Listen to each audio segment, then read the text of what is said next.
Hi friends, ನಿಮ್ಮೆಲ್ಲರಿಗೂ about Karunadu YouTube ಚಾನಲ್ಗೆ ಸ್ವಾಗತ. ನಾವಿವತ್ತು ಮೈಸೂರಿನಲ್ಲಿರುವಂಥ ಪಯಣ ಕಾರ್ ಮ್ಯೂಸಿಯಂ ಬಗ್ಗೆ ತಿಳಿದುಕೊಳ್ತಾ ಇದ್ದೀವಿ.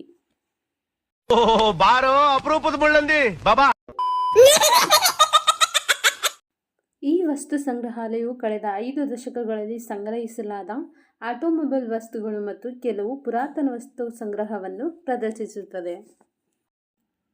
ಈ ಮ್ಯೂಸಿಯಂ ನೋಡಲು ಕಾರಿನ ಟೈರ್ ಅನ್ನು ಹೋಲುವ ಆಕಾರದಲ್ಲಿದ್ದು, ಇದನ್ನು ರಾಜ್ಯಸಭಾ ಸದಸ್ಯರಾಗಿರುವ ಧರ್ಮಸ್ಥಳದ ಧರ್ಮಾಧಿಕಾರಿ ಡಿ ವೀರೇಂದ್ರ ಹೆಗ್ಡೆ ಅವರು ಸ್ಥಾಪಿಸಿದ್ದಾರೆ. ಹಾಗಾದರೆ ಈ ಸಂಗ್ರಹಾಲಯದಲ್ಲಿ ನಮಗೆ ವೀಕ್ಷಣೆಗಾಗಿ ಯಾವ ವಸ್ತುಗಳು ಸಿಗುತ್ತವೆ ತಿಳಿಯೋಣ ಬನ್ನಿ. ಮೊದಲನೇದಾಗಿ 23 ಎಕರೆಗಳಲ್ಲಿ ಹರಡಿರುವ ಈ ವಸ್ತು ಸಂಗ್ರಹಾಲಯವು 1925ರಿಂದ ಹಿಡಿದು ಹೊಸ ಮಾದರಿಗಳವರೆಗೆ ಇರುವ ಹಲವಾರು ವಿಧದ ಕಾರುಗಳು ಹಾಗೂ ವಾಹನಗಳನ್ನು ಒಳಗೊಂಡಿದೆ. ಅರ್ಥ ಆಯ್ತು ಅನ್ಸುತ್ತೆ. ಎರಡನೆಯದಾಗಿ ಬಂಡಿಗಳಿಂದ ಕಾರುಗಳವರೆಗೆ ಎಂಬ ತತ್ವವನ್ನು ಆಧರಿಸಿರುವ ಅತ್ಯುತ್ತಮ ವಿಕಸನವನ್ನು ಪ್ರತಿಬಿಂಬಿಸುತ್ತದೆ. ಮೂರನೆಯದಾಗಿ ಇಲ್ಲಿ ಹಲವಾರು ರೀತಿಯ ಸಾಂಸ್ಕೃತಿಕ ಕಲಾಕೃತಿಗಳನ್ನು ಸಹ ವೀಕ್ಷಿಸಬಹುದಾಗಿದೆ. ಹಾಗಾದರೆ ಇಲ್ಲಿ ಯಾವ ವ್ಯಕ್ತಿಗಳು ಬಳಸಿದ ಕಾರುಗಳಿವೆ ಎಂಬುದನ್ನು ತಿಳಿಯೋಣ ಬನ್ನಿ. ಮೊದಲಿಗೆ ಮಹಾತ್ಮ ಗಾಂಧಿ, ಮೈಸೂರು ಮಹಾರಾಜರು, sir C V. Raman, doctor Vishnuvardhan, Veerendra Hegde ಅವರು ಬಳಸಿದಂತಹ ಕಾರುಗಳನ್ನು ನಾವಿಲ್ಲಿ ನೋಡ್ಬೋದು.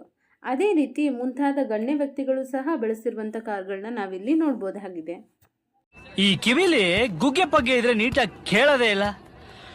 ಏನಂದೆ ಇನ್ನೊಂದ್ಸಲ ಹೇಳು. ಅದೇ ರೀತಿ ಹಲವಾರು ವರ್ಣಚಿತ್ರಗಳನ್ನು ಸಹ ನಾವಿಲ್ಲಿ ವೀಕ್ಷಿಸಬಹುದಾಗಿವೆ. ಮೈಸೂರು ವರ್ಣಚಿತ್ರ ದಕ್ಷಿಣ ಭಾರತದ ಶಾಸ್ತ್ರೀಯ ಚಿತ್ರಕಲಾ ಶೈಲಿಯಾದ ಮೈಸೂರು ಚಿತ್ರಕಲೆಯು ಸೂಕ್ಷ್ಮ ಮತ್ತು ಜೀವಂತ ಚಿತ್ರಕಲೆಗಳಿಗೆ ಪ್ರಸಿದ್ಧವಾಗಿದೆ.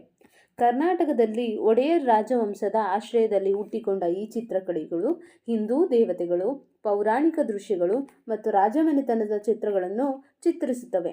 ಸೂಕ್ಷ್ಮ ರೇಖಾಚಿತ್ರ ಮತ್ತು ಚಿನ್ನದ ಬಳಕೆಯಿಂದ ರಚಿಸಲ್ಪಟ್ಟ ಈ ಚಿತ್ರಕಲೆಗಳಲ್ಲಿ ನೈಸರ್ಗಿಕ ಬಣ್ಣಗಳು ಮತ್ತು ವಿವಿಧ ಧಾತುಗಳ ಬಣ್ಣಗಳನ್ನು ಬಳಸಲಾಗುತ್ತದೆ. ಇದು ಈ ಪ್ರದೇಶದ ಸಾಂಸ್ಕೃತಿಕ ಕಲೆ ಮತ್ತು ಕಲಾವಿದರ ಕೌಶಲ್ಯಗಳನ್ನು ಪ್ರದರ್ಶಿಸುತ್ತದೆ. ಇಂದಿನ ದಿನಗಳಲ್ಲಿ ಮೈಸೂರಿನ ಈ ಚಿತ್ರಕಲೆಗಳು ತಮ್ಮ ಸೌಂದರ್ಯದ ಮರುಗುಗಳಿಂದ ಐತಿಹಾಸಿಕ ಮಹತ್ವವನ್ನು ಪಡೆದಿದೆ. ನಿಮ್ದಪ್ಪಯ್ಯ ಅಂತೀನಿ, ದಯವಿಟ್ಟು ಬಿಟ್ಬಿಡಿ. ಅದೇ ರೀತಿಯಾಗಿ ತುಳುನಾಡಿನ ಪ್ರದರ್ಶನ ಕಲೆಗಳನ್ನು ಸಹ ನಾವು ಇಲ್ಲಿ ವೀಕ್ಷಿಸಬಹುದಾಗಿದೆ. ಭೂತಕೋಲ ಎನ್ನುವುದು ಕರ್ನಾಟಕದ ತುಳುನಾಡು ಭಾಗದಲ್ಲಿನ, ಅಂದರೆ ದಕ್ಷಿಣ ಕನ್ನಡ, ಉಡುಪಿ ಜಿಲ್ಲೆ ಮತ್ತು ಕೇರಳದ ಕೆಲವು ಪ್ರದೇಶಗಳಲ್ಲಿ ಪ್ರಚಲಿತವಿರುವ ಒಂದು ಜಾನಪದ ಧಾರ್ಮಿಕ ಆಚರಣೆ.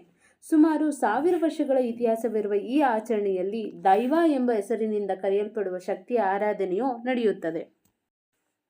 ಇನ್ನು ಈ ಸಂಪ್ರದಾಯದ ವಿಶೇಷತೆ ಏನೆಂದರೆ ಭಕ್ತ ಹಾಗೂ ಭಗವಂತನು ಮುಖಾಮುಖಿಯಾಗಿ ಭೇಟಿಯಾಗುವುದು. ಇದನ್ನು ಈಗಾಗಲೇ ನಾವು ಕಾಂತಾರ ಸಿನಿಮಾದಲ್ಲಿ ವೀಕ್ಷಿಸಿರುತ್ತೇವೆ.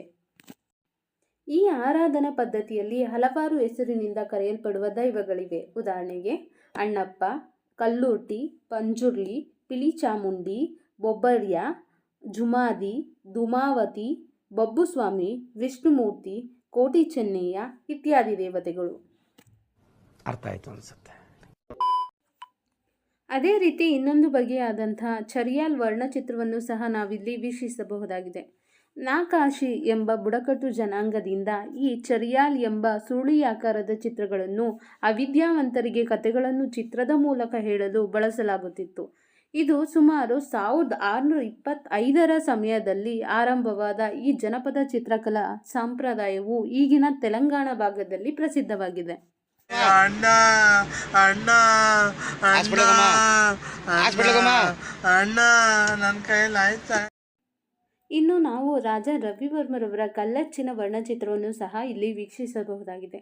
ಕಲ್ಲಚ್ಚು ವರ್ಣಚಿತ್ರಗಳ ರಚನೆ ಪುರಾತನ ಮುದ್ರಣ ತಂತ್ರಗಾರಿಕೆಯಾಗಿದ್ದು, ಇದರಲ್ಲಿ ಪ್ರತಿ ಬಣ್ಣವನ್ನು ಬಳಸಲು ಕೈಯಿಂದ ಪ್ರತ್ಯೇಕ ಕಲ್ಲನ್ನು ತಯಾರಿಸಿ ನಂತರ ಚಿತ್ರಗಳನ್ನು ಕಲ್ಲುಗಳ ಮೇಲೆ ಚಿತ್ರಿಸಿ ಅದರ ಮೂಲಕ ಚಿತ್ರದ ಪ್ರತಿಯನ್ನು ತೆಗೆಯುವ ವಿಶಿಷ್ಟ ಕಲೆಯಾಗಿದ್ದು, ಇದನ್ನು ವಾಣಿಜ್ಯ ಉದ್ದೇಶಗಳಿಗೆ ಹೆಚ್ಚಾಗಿ ಬಳಸಲಾಗುತ್ತಿತ್ತು. ಈ ಚಿತ್ರಗಳ ರಚನೆಗೆ ಕೆಲವು ಬಾರಿ ಸುಮಾರು 30ಕ್ಕೂ ಹೆಚ್ಚಿನ ಕಲ್ಲುಗಳನ್ನು ಬಳಸಲಾಗುತ್ತಿತ್ತು. ಈ ವಿಡಿಯೋ ವೀಕ್ಷಿಸಿದ್ದಕ್ಕಾಗಿ ತಮ್ಮೆಲ್ಲರಿಗೂ ನನ್ನ ಧನ್ಯವಾದಗಳು. ಇದೇ ರೀತಿಯ ವಿಶೇಷ ಮಾಹಿತಿಗಾಗಿ ನಮ್ಮ ಚಾನಲನ್ನು ಸಬ್ಸ್ಕ್ರೈಬ್ ಮಾಡಿಕೊಳ್ಳಿ. Thank you.